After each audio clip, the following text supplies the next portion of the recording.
Someone looked at the chemistry of creatine degradation and built a product around it. The idea was reasonable. The execution produced something that doesn't outperform what it was supposed to replace.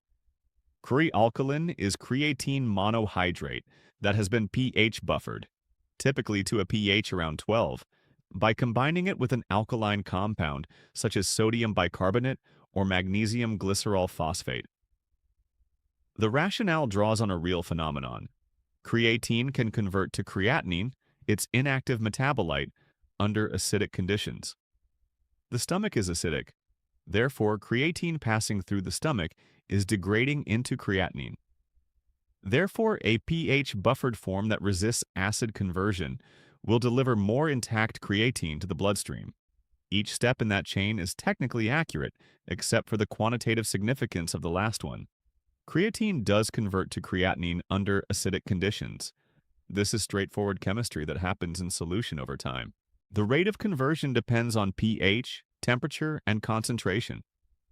In the stomach, the relevant variables are gastric pH, approximately 1.5 to 3.5 in the fasted state, temperature, 37 degrees Celsius, and gastric transit time, typically 30 to 90 minutes for a small dose. When researchers have calculated the expected creatinine conversion during typical gastric transit, the figures come out at approximately 1 to 2% of the consumed dose. Creatine spends a limited time in the stomach before moving to the small intestine, where absorption occurs.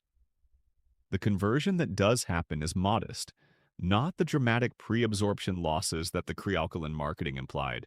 If only 1 to 2% of monohydrate degrades in the stomach under normal conditions, the performance headroom for a pH-buffered form to exploit is tiny. Even a form that prevented all gastric conversion would improve total delivered creatine by a marginal amount, not the dramatic bioavailability advantage that was marketed. Clinical trials have tested this directly. A 2012 study published in the Journal of the International Society of Sports Nutrition compared Kre-Alkalyn to creatine monohydrate in resistance-trained athletes over 4 weeks. Both groups supplemented at the same creatine dose. Muscle phosphocreatine levels, strength outcomes, and body composition changes were not significantly different between the groups. Kre-Alkalyn produced no measurable advantage over monohydrate on any clinically meaningful outcome. The dose argument adds another layer of concern.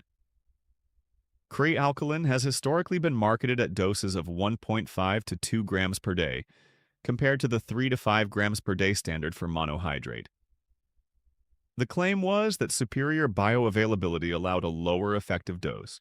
But if the bioavailability advantage is essentially zero in practice, a lower dose of Kre-Alkalyn delivers less creatine per day than a standard dose of monohydrate and produces correspondingly less muscle loading. Kre-Alkalyn is more expensive per effective dose than monohydrate. It offers no documented performance advantage.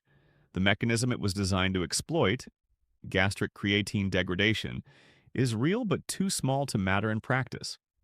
For someone already using monohydrate with good results, there is no evidence-based reason to switch.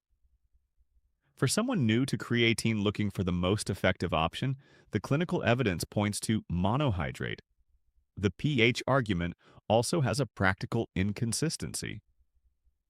The buffering agent in Kre-Alkalyn raises the pH of the creatine itself, but once swallowed. The compound encounters gastric acid that has a capacity many times greater than the alkaline content of a single supplement dose. The stomach is a powerful acid environment designed to sterilize food and begin protein digestion. A modest alkaline addition to a supplement dose is rapidly neutralized by the existing gastric acid volume. The creatine in Kre-Alkalyn experiences substantially the same acidic environment in the stomach as creatine monohydrate does. The sodium bicarbonate or other buffering agents used in Kre-Alkalyn formulations are not without their own effects. Sodium bicarbonate is a legitimate performance aid at doses around 300 milligrams per kilogram of body weight, taken before exercise. It temporarily increases blood pH and delays the acidosis associated with high-intensity effort. But the amount of buffering agent in a Kre-Alkalyn dose is a fraction of the dose needed to produce this effect. The buffering agent is not doing anything performance relevant at the quantities present. For someone new to creatine, Kre-Alkalyn is not worth the premium. The pH premise was plausible. The clinical outcomes were not. That is a clean outcome from a supplement science perspective, and the answer it provides is unambiguous.